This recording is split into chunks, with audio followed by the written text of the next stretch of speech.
ජෝතිෂ්කයන් විටින් විට කුමරුව පරීක්ෂා කරයි.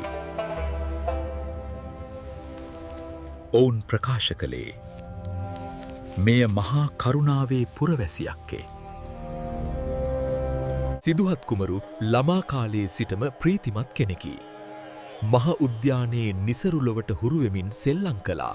කුඩාවියේම දක්ෂ විදියට ඉගෙනගත් සිදුහත් කුමරු මාව සිය ගුරු බෙහෙත් පුතුන්ගේ අධ්‍යාපනයට සුවිශේෂී වූයේය. තරුණ වියේදී සිදුහත් බුද්ධිමත් බලවත් සහ එහතා කරුණා පිරිපුන් කුමරා ලෙස රාජ්‍ය කාර්ය සඳහා පුහුණු විය. සිදුහත් කුමරු පළමුවරට දැක්කේ වයසක මිනිසෙක්.